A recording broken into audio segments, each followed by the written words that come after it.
The Construction and Performance of Citizenship in Contemporary China. A paper by Carolyn Su, Jessica Tietz, Riza Hazmath, Jennifer Su, and Timothy Hildebrandt. Section 1. Introduction. Most regimes devote resources to constructing good or model citizens through education about the legal and emotive tie between the state and the citizen, but these efforts vary. For example, nations such as the Netherlands and Bulgaria require 1 to 2 years of citizenship education, whereas France and Portugal require more than 9 years. The goal of this education also varies, ranging from teaching about citizen rights and responsibilities to creating regime loyalty. In authoritarian regimes, the latter goal is predominant. For example, in a study of citizenship education in Myanmar, Treadwell characterizes this as teaching students about moral values relating to discipline and obedience to authorities. As Geddes and Zahler note, mainstream models predict that exposure to this education indoctrinates citizens. However, scholars debate the effectiveness of this education, with the type of education intervention, teacher training, and length of exposure as factors that might impact effectiveness. In this article, we test the relationship between exposure and internalization of citizenship education in the People's Republic of China, PRC, the world's largest authoritarian state. Citizenship education was important enough to the Communist Party of China, CPC, that it was implemented into the universal education system by 1957, only 8 years after the party took over the country. Although the curriculum has been revised over the decades, sometimes substantially, its central message has always been that good citizenship is manifested through loyalty and obedience to the CPC. Chinese citizenship education encourages a passive, submissive relationship to the state. One way to measure the effectiveness of this education is to see whether those exposed to more of it are more likely to have internalized its message. Chinese citizenship education begins in primary school and continues through the tertiary level. People with higher levels of education then have been exposed to more Chinese citizenship education. Using data from an original nationwide survey conducted in late 2018, this study explores whether increased years of exposure to Chinese citizenship education make subjects more or less likely to agree with this version of good citizenship promoted by the national curriculum. What we find is that, paradoxically, the more years of citizenship education a person endures, the less likely they are to endorse the Chinese state curriculum's concept of citizenship. We find that respondents who receive a high school education or less are more likely to agree with the state's version of good citizenship than those who have more years of schooling. On average, 38.1% of respondents with a high school education or less selected that good citizens support the party as their first option, while only 26% of those with university education or higher did. However, after secondary education, our results suggest that the more years of citizenship education a person receives, the less likely they were to agree with this state-led version of citizenship. 28% of those with higher education selected this as their last option out of 6 choices. Respondents with more than a high school education selected a more active definition of citizenship, such as good citizens use their expertise to try to solve problems in society. 30.1% versus 17.8% of those with high school or less. Although this was not the goal of the curriculum, greater exposure to citizen education is positively correlated with a more active and participatory view of citizenship. Despite the party's recent emphasis on citizenship education, more exposure actually results in less internalization of the state's message. we find that citizenship education is effective at lower educational levels, but at higher levels, this education is less effective and fails to deter more active conceptions of citizenship. Although our survey does not allow us to fully explain the mechanisms underlying this finding, we are persuaded by Guedes and Zaller's argument in Brazil that citizens at high education levels have more exposure to indoctrination, but also tools to resist, such as critical thinking skills or access to alternative information. These findings show that the effectiveness of citizenship education declines above the secondary level. Thus, the party should redesign the curriculum or invest in new tools, such as party-mobilized volunteering, that evidence higher levels of student satisfaction and support. Section 2. Theoretical Framework. Constructing Citizenship in Authoritarian Regimes. Most of the foundational literature looking at the construction of citizenship in authoritarian regimes extrapolates from post-colonial or post-conflict situations. The findings generally focus on the tools utilized by the authoritarian regimes to socialize citizens and foster feelings of community identity. The autocrat's logic behind citizenship construction projects is mostly functional in that creating ideal citizens encourages citizens to act in similar ways that legitimate and support the autocrat's rule. However, Jones challenges the conception of the autocrat narrowly focused on political survival, and argues that autocrats' personal experiences in the West as young individuals supplied them with stylized ideas about how contemporary productive peoples ought to act, and how their own cultures underperform. Regardless of the logic behind these citizenship construction projects, the primary mechanism whereby states construct model citizens is citizenship education. A vast literature exists on the ability of education to shape individuals' beliefs. While we will not review all the literature here, in general, the literature posits that education has a causal influence on individual attitudes and beliefs. In authoritarian states, research offers some evidence that citizenship education effectively teaches individuals to be more supportive and less critical of ruling regimes. For example, university students in mainland China who are subjected to more deliberately patriotic and nationalistic citizenship education curriculum report higher levels of patriotism and nationalism than their Hong Kong counterparts who receive a more depoliticized version of citizenship education. Research further reveals that in authoritarian states, more years of education does correlate to some extent with higher levels of regime support. Namely, the more years a person spends in formal schooling, the more citizenship education they receive, thus increasing their exposure to state messaging. Notwithstanding this overall trend, there is also evidence that citizenship education, in practice, may lose its effectiveness at higher levels of education. Guedes and Zaller, using 1970s data from Brazil, found that the relationship between more years of education and regime support is curvilinear. People with the fewest years of education, less than 5, report lower levels of regime support than those who had attended at least some years of middle school or high school. However, this support diminishes as education levels increase. Zhang and Fagan's longitudinal study of university students finds some evidence that citizenship education promotes regime support.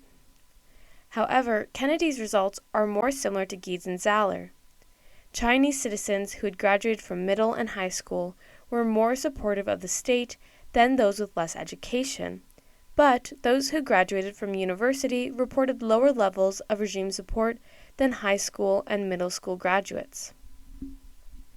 Robinson found that the mass expansion of higher education in China, where tertiary enrollments increased from 20% for those aged 18 to 22 in 2004 to 45.7% in 2017, substantially and significantly decreased regime support among the university-aged cohort.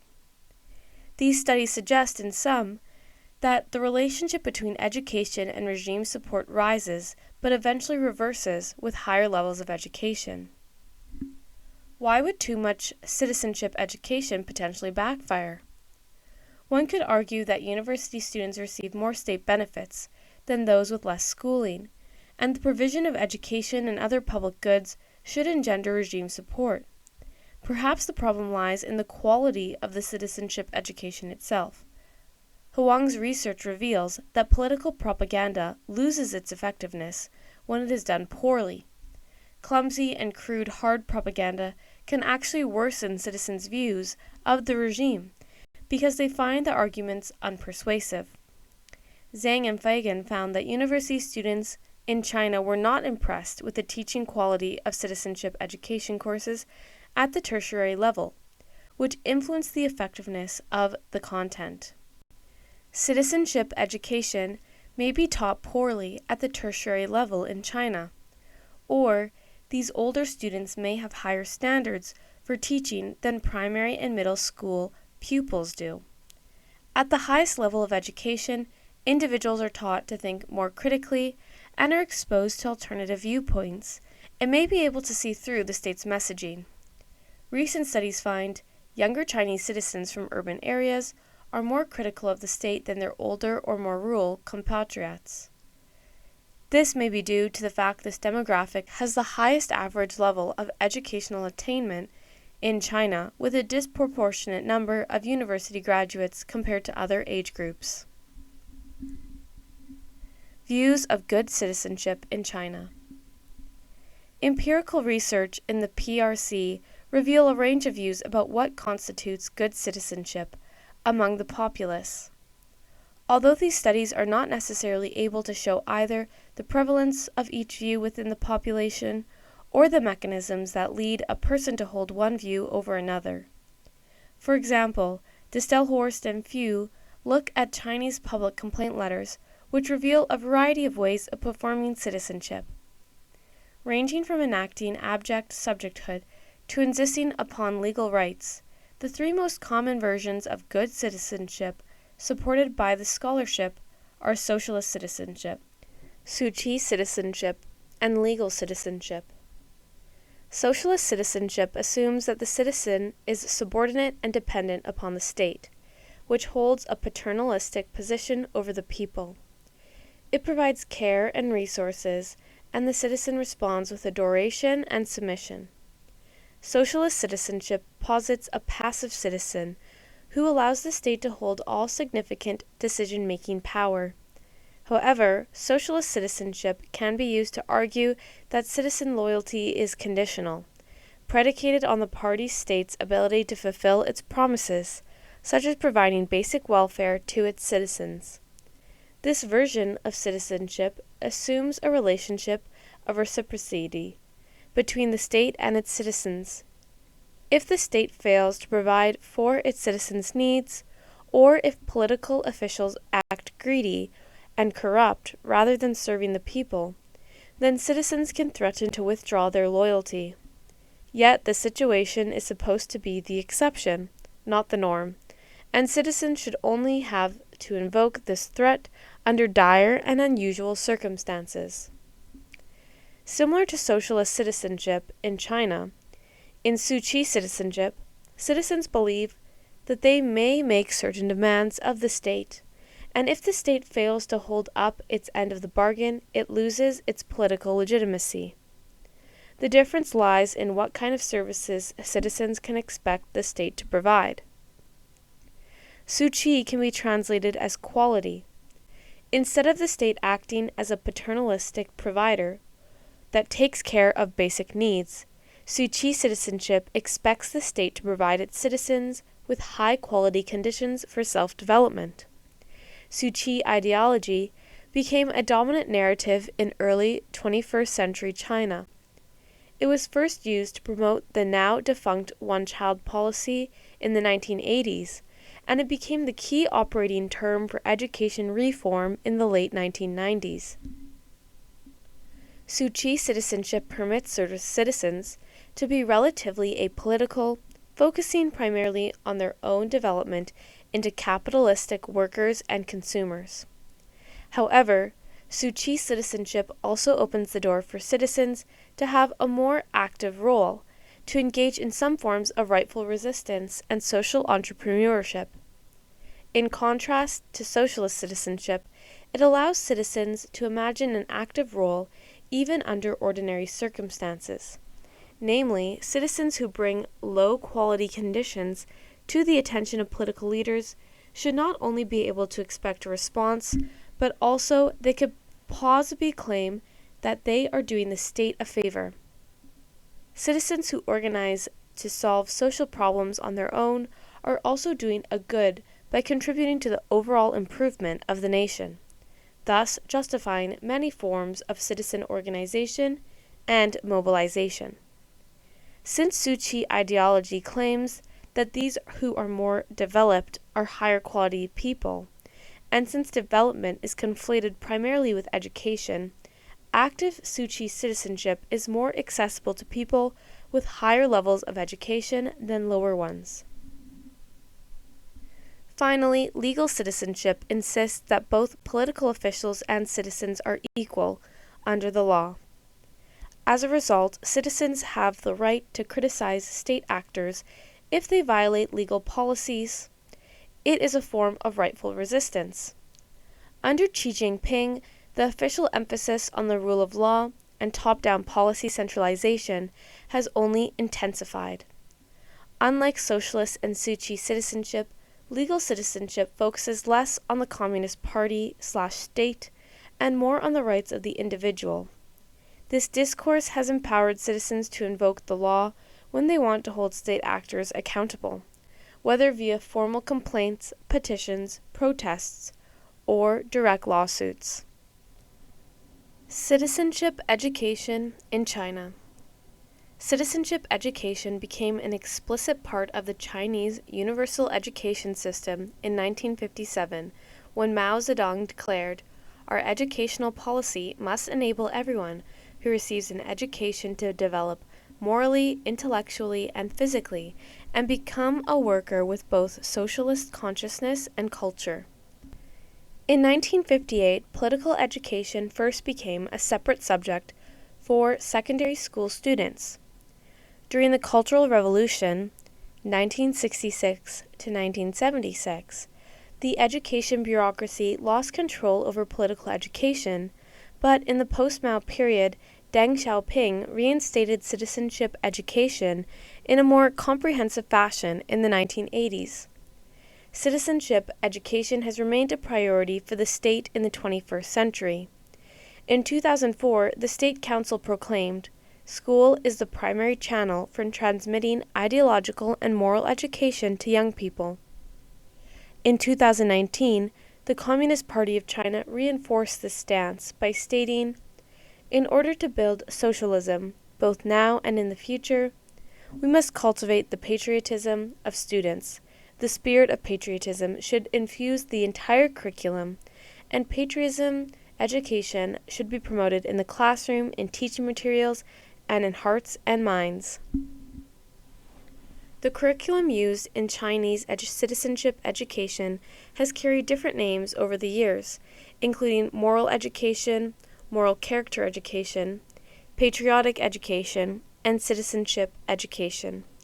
The content has been revised multiple times over the decades. Yet, through its many iterations over the years, Chinese citizenship education has always taught a passive form of socialist citizenship, where good citizenship is equated to loyalty and obedience to the Chinese Communist Party. As Winghua Lang explains, all the different terms and curricula served a single purpose: to socialize people, including students, into the norms, values, and ideologies deemed acceptable to and prescribed by the CPC-led state. Therefore, socialist citizenship, rather than Suu Kyi or legal citizenship, has been the dominant message Chinese citizenship education. However, it is possible to find aspects of Suu Kyi and legal citizenship promoted in Chinese citizenship education in secondary themes, especially in recent decades. Beginning in the 1980s under Deng Xiaoping, the goal of education became to create citizens who had the skills and knowledge to implement the new market socialist reforms and compete in the global economy. To that end, citizenship education began to teach students that good citizens were those who could compete well in the international economy, and that education was the key to this success. This theme became more explicit in the late 1990s with quality education reforms, since they promoted the idea that students needed to raise their level of suqi, or quality to serve China, well. In 2001, new educational reforms promoted active participation in practice, critical thinking, and collaborative exploration, searching for and processing information and acquiring new knowledge, problem-solving, and communicating and collaborating. However, Chinese citizenship education has never taught students that good citizens organize independently of the party state to solve social problems or transform society, much less that they use contentious politics to rightfully resist and criticize party state officials. Zhang and Fagan find that party-related study and activities are the only kinds of participation which are clearly defined and greatly encouraged by the curriculum and the university. In the 2000s, Chinese citizenship education has increased its emphasis on legal rights, a potential foundation for legal citizenship. Textbooks published in 2003 through 2005 inform students that they have rights under the law. Good citizens, according to this curriculum, do not just abide by the law, but instead they should utilize the law in the service of the nation. For example, by making suggestions to the state and monitoring the behavior of others. Between 2004 and 2010, a new curriculum, the 8th Curriculum Reform, was introduced to high school students with new sections on political participation. This included discussions on how political decision-making reflects the will of the people, explaining the processes of democratic elections in villages and urban residence committees, and describing the channels through which people can voice their opinions. Yet, it is important to emphasize that even when the curriculum does focus on legal rights and political participation, it still stresses the supremacy of the Communist Party. Any legal rights that a citizen enjoys are granted by the benevolence of the party, and not to be used to hold the party accountable. The only forms of political participation described are limited to party-created mechanisms, such as local elections. The central message of Chinese citizenship education is more compatible with socialist citizenship, a story where a paternalistic state cares for loyal and obedient subjects. Although students are now encouraged to develop themselves to compete in the global marketplace, the curriculum makes it clear that it is the party that leads the way to China's prosperity.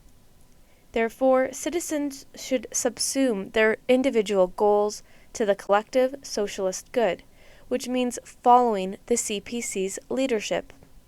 For decades, Chinese citizenship education has taught students that patriotic love of China is inextricably linked to loving, supporting, and defending the party, as well as obeying its directives. Under Xi Jinping's rule, beginning in 2012, the connection between good citizenship and loyalty and obedience to the Communist Party of China has only been strengthened. In contrast to previous leaders, Xi Jinping has more tightly controlled this curriculum to sustain party leadership.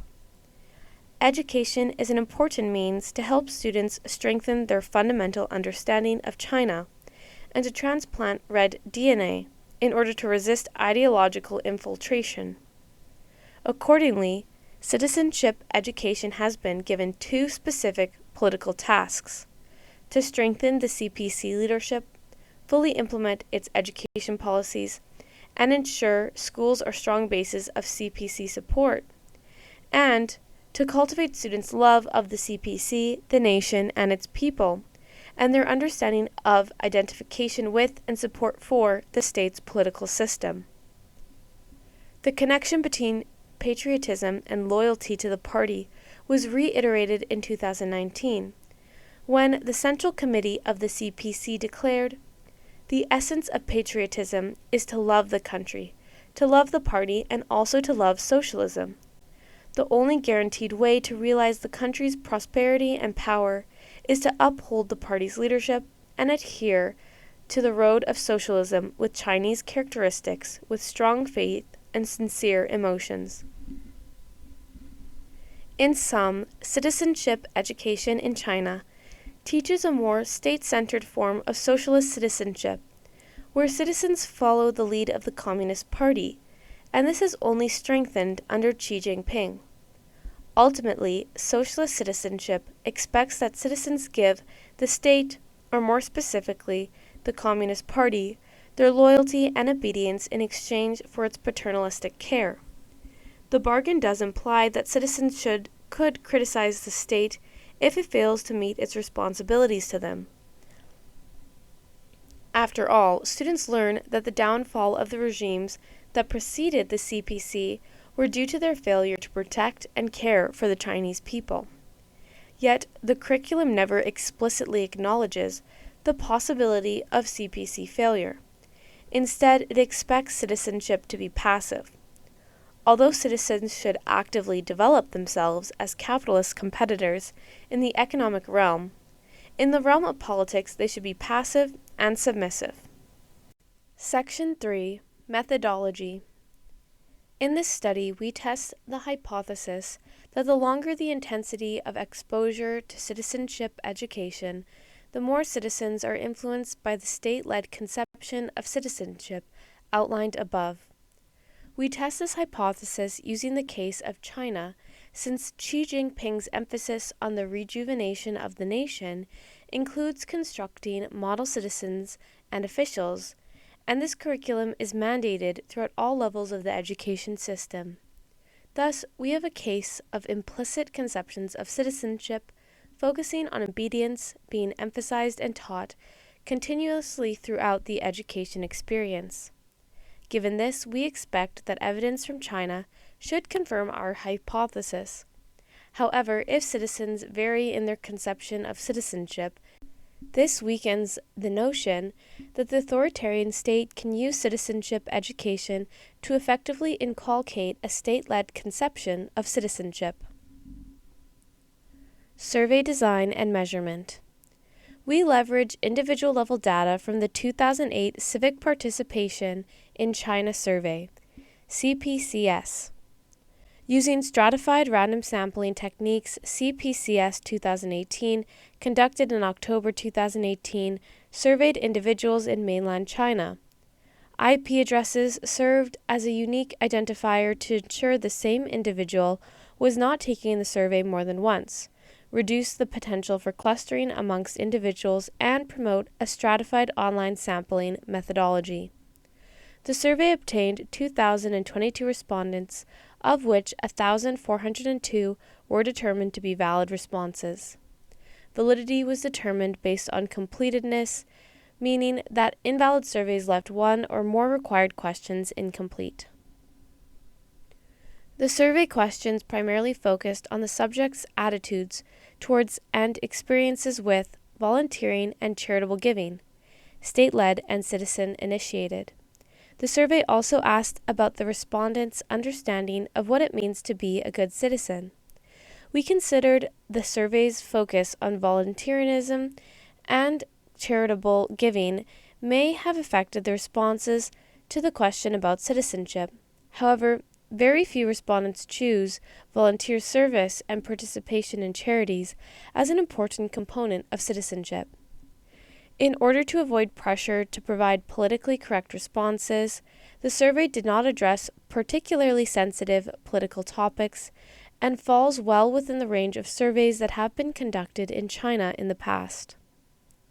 This survey utilized both multiple choice and ranking questions. Individual demographic information gathered by the survey included age, gender, number of children, city, and Communist Party membership. Socioeconomic information collected in the survey included level of education, occupation, and household income. Some questions asked respondents to choose all answers that were true. For example, asking respondents to choose all types of volunteering in which they have participated.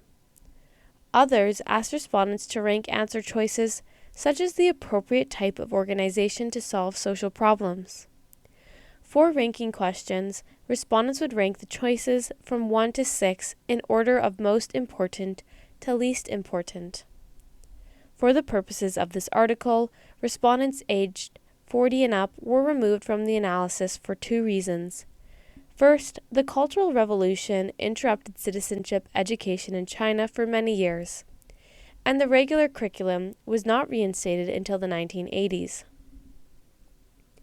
Due to the uneven implementation of education during that time period, and since many people from that age group had schooling delayed, it is not clear what kind of citizenship education these respondents received. Second, our sample from that age group was very small, with only 8 persons in the lowest educational group. The remaining respondents numbered a total of 1,264 people, and were divided into 3 groups by level of education. The low education group received lower middle school education attainment or less. In previous studies, scholars assigned only those with a primary school education or less to the lowest education category. However, in China, primary and middle school education is compulsory, and the nation has become increasingly successful at preventing students dropping out during those years. In our sample, only 32 individuals, 1.82% of the sample, reported not completing middle school. The middle education group had graduated from high school but had not attended a 4-year university, and the high education group had attended or was currently attending university. The sample is slightly more respondents between the age of 23 to 29 and contains mostly educated citizens who are not party members. Due to potential sampling variances by educational attainment between our survey data and the general population, as reported in the National Bureau of Statistics of China's 2018 Statistical Yearbook, models were tested with both weighted and unweighted education variables. Hypotheses and models. If citizenship education was effective, we would expect longer exposure to citizenship education to correlate with conceptions of citizenship that are more compatible with the curriculum. In other words, passive state-led socialist citizenship. However, if the curvilinear model posited by Geddes and Zahler holds, we would predict that support for state-led versions of passive socialist citizenship would increase with years of education up through secondary school, and then decline for those with more years of tertiary education. Finally, the null hypothesis would be that education does not influence conceptions of citizenship. In other words, no relationship between the two variables.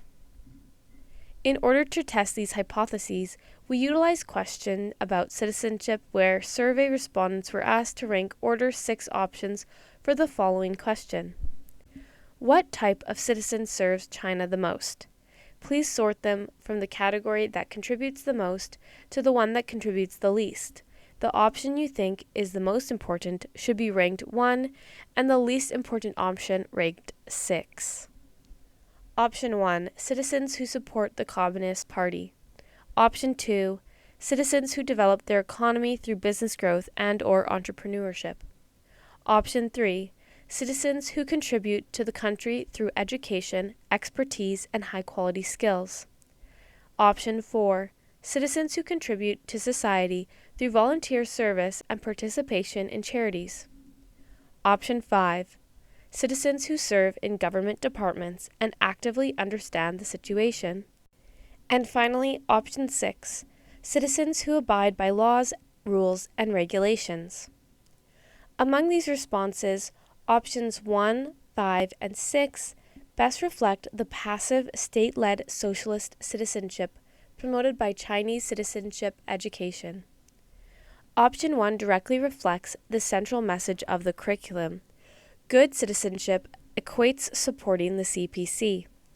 Option 5 alludes to the logic at the heart of passive socialist citizenship, that party and state officials are wiser than ordinary citizens and therefore deserve deference and submission. Legal conceptions of citizenship are more difficult to operationalize, although we expect that they would choose option 6 as their first choice. Respondents could be choosing the answer since they believe that all people are equal under the law, legal citizenship, or due to the fact they are assenting to a passive version of citizenship where obeying the law is all that is expected of citizens. By contrast, options 2, 3, and 4 describe more active versions of citizenship that are centered on the individual citizen rather than the CPC or state. They can be seen as leaning toward the most activist aspects of Suu Kyi citizenship, where developed high-quality citizens serve China according to their own direction without necessarily needing guidance from the party-controlled state. This leads us to our hypothesis. Hypothesis 1A. Increasing exposure as measured by education attainment is correlated with state-led conceptions of citizenship, measured by responses to option 1, 5, and 6. Hypothesis 1B. Less exposure is correlated with more active conceptions of citizenship, measured by responses options 2, 3, and 4. Hypothesis 2. Education attainment is correlated to conceptions of citizenship in a curvilinear relationship where low and high levels of education attainment correlate with active conceptions of citizenship, and mid-levels of education correlate with state-led conceptions. To explore the relationship between education and perceptions of citizenship, both linear regression and multinomial logistic regression modeling were used. Linear regression was used to analyze the rating of a single response option, while multinomial regression tested the odds of selecting one option over another. Based on previous studies of citizenship education, gender, age, city tier, Communist Party membership, and participation in volunteer activities served as control variables. Section 4. Results. We find that Hypothesis 1A, predicting that increased exposure as measured by education attainment correlates with more passive, state-led conceptions of citizenship, is not supported. In fact, we find that the higher the level of education, the lower the likelihood of respondents selecting option 1, citizens who support the Communist Party. We also do not find evidence of the alternative hypothesis, 1B, that less exposure is correlated with more active conceptions of citizenship. Instead, we find that higher levels of education increase the likelihood of respondents selecting option 3, which pertains to contributing to the country through education, expertise, and high-quality skills. The other responses were not statistically significant. We also do not find complete support for Hypothesis 2, that education attainment is correlated to conceptions of citizenship in a curvilinear relationship, where low and high levels of education attainment correlate with active conceptions of citizenship, and mid-levels of education correlate with state-led conceptions. We find that high levels of education do support more active conceptions of citizenship, but that low and middle levels support state-led conceptions of citizenship. The linear regression models evaluate how level of education impacts the rating of a single response option.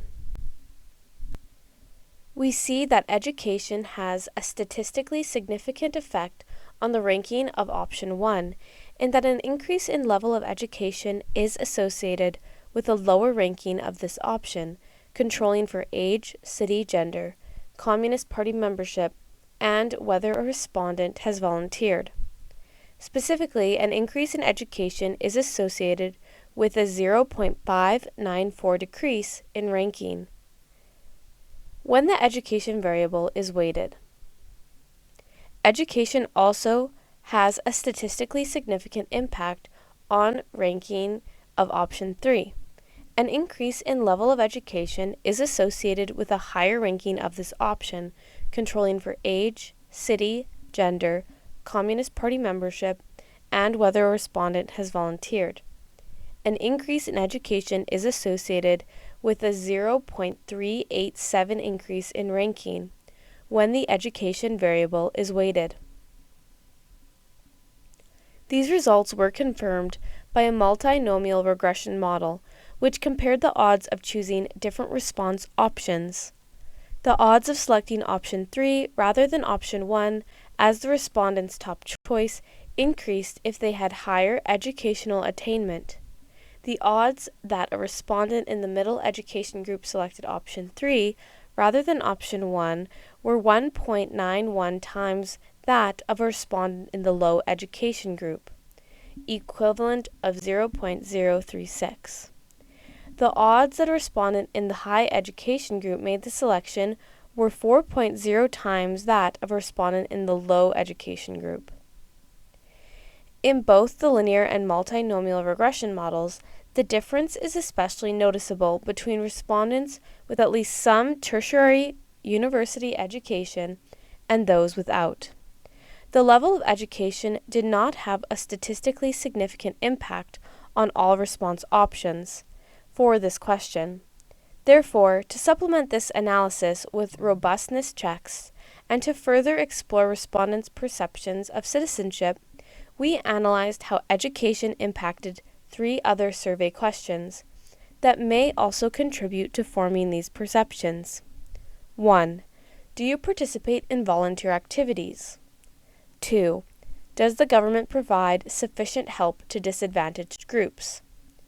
3. What areas does the government need help from social organizations? To wit, it could be the case that respondents perform other active forms of citizenship in their daily lives. To test this, we examined the interaction of education on volunteering and found that there was a statistically significant effect of level of education on participation in volunteer activities. Increased level of education was associated with higher rates of volunteering, controlling for gender, age, city, and Communist Party membership. Logistic regression modeling indicated that the odds that a respondent in the middle education group volunteered were 1.59 times that of a respondent in the low education group, which equals 0.037. The odds that a respondent in the high education group volunteered were 3.9 times that of a respondent in the low education group. This result supports our findings above. Level of education statistically significantly impacted whether a respondent thought that the government provided sufficient help to disadvantaged groups. Respondents with higher levels of education were less likely to agree with this question, controlling for gender, age, city, and Communist Party membership. Logistic regression modeling indicated that the odds that a respondent in the middle education group agreed with this statement were 0.87 times less than that of a respondent in the low education group. The odds that a respondent in the high education group agreed with this statement were 0.59 times less than that of a respondent in the low education group. Finally, level of education did not significantly impact which social organizations respondents identified as needing government support. These tests give us confidence that the relationship we reveal between education and conceptions of citizenship is supported regardless of how it is measured. Section 5. Conclusion. Since its inception, Chinese citizenship education has primarily taught a state-led conception of citizenship, whereby the relationship between citizen and state is one of devotion and obedience. Yet, over the decades, the curriculum has adapted to include additional messages in response to changing national and global circumstances. Since the post-market reform era, the party has been aware that it needs to create citizens that can compete successfully in the global economy. The vision of the ideal Chinese citizen has shifted somewhat from the enthusiastic but submissive worker to the patriotic professional. Although patriotism in Chinese citizenship education has generally been defined as submitting to the party and upholding its leadership, these additions to the curriculum have been allowed an educated subsection of the population to redefine the terms. For them, patriotism can mean professionalism, since in their view, high-quality citizens contribute more to society than their less well-educated peers. Thus, the rise of Tzu-chi citizenship amongst educated people in China can potentially be the basis for more active citizenship, as educated middle-class urbanites argue that they have the status and expertise to advise political leaders or solve social problems on their own. This study reveals that students in China who receive citizenship education do not absorb it wholesale, but have the critical thinking skills and information necessary to select the definition of good citizenship that allows them to see themselves as good citizens. For those with university degrees, this means focusing on the ways that those with more education serve the nation in a more active conception, as opposed to the state-led version mandating obedience and loyalty. We use China as a confirming case for the causal relationship between citizenship education and conception of good citizens, since citizenship is taught continuously throughout students' educational careers. If citizens vary in their conception of citizenship, or believe in a conception counter to the state's vision, this greatly weakens the causal argument of the state's ability to use education to construct citizenship. We find that contrary to this argument hypothesis, 1a, predicting that increased exposure as measured by the education attainment correlates with state-led conceptions of citizenship, is not supported. In fact, we find that higher education levels reduce the likelihood of respondents selecting the option which claims that good citizenship is defined by supporting the Communist Party. We also do not find evidence of the alternative hypothesis, 1b, that less exposure is correlated with more active conceptions of citizenship. Instead, we find that higher levels of education increase the likelihood of respondents selecting option 3, about contributing to the country directly through one's education, expertise, and high-quality skills. We also do not find complete support for hypothesis 2, that education attainment is correlated to conceptions of citizenship in a curvilinear relationship where low and high levels of education attainment correlate with active conceptions of citizenship, and mid-levels of education correlate with state-led conceptions. We find that high levels of education do support more active conceptions of citizenship, but that low and middle levels support state-led conceptions of citizenship. Our findings suggest that citizenship education at the tertiary level, and more broadly, more years of education does not lead to greater support for the party, or more oriented towards a socialist notion of citizenship. Or stated differently, tertiary education has a weak effect on notions of socialist citizenship. We acknowledge that the notion of state-driven citizenship is all-encompassing and is not merely support for the party. Rather, it may overlap with the other components of Tzu-chi and legal notions of citizenship.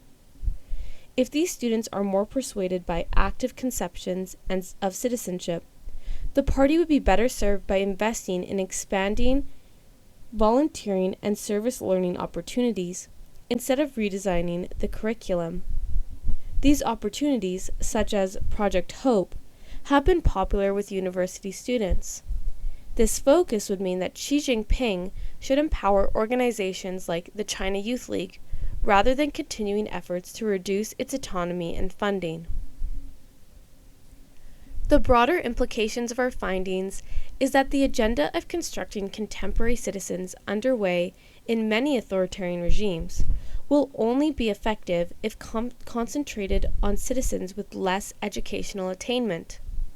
The authoritarian leader's dilemma is that higher education is necessary in a global marketplace as nations move up the value chain. Thus, education becomes a double-edged sword. Namely, as China grows out of the middle income trap, it will inevitably require more educated workers. This will present an increased challenge to a state-led conception of citizenship.